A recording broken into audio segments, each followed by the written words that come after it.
Sa MOU sa pagitan ng Pilipinas at Vietnam para sa pag-import ng Pilipinas ng bigas mula Vietnam sa loob ng 5 taon, paano po ito makakatulong sa rice supply ng bansa? Well, Sir Ray, talagang kahit papaano, no, narinig ko kanina, nabanggit mo na nga yung magandang balita na kung saan itong 2023, naging maganda yung total production po natin ng palay. Na Oo. sa tono po ng 20 million metric tons, ano.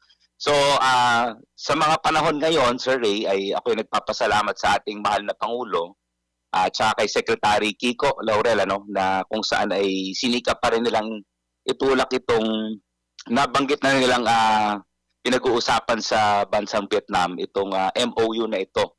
Sapagkat natutukoy ko ay yung problema natin ng El Nino. Mhm, mhm.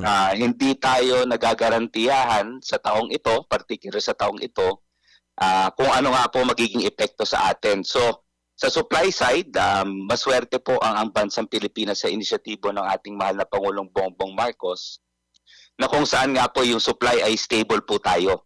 At alam ko po, nakita ko ho doon sa MOU ay pati yung presyo ay regulated at ito nga po ay friendly government price na ibibigay po sa atin. So malaking bagay po ito para sa ating bansa at sa ating mga consumers ng rice sa ating bansa.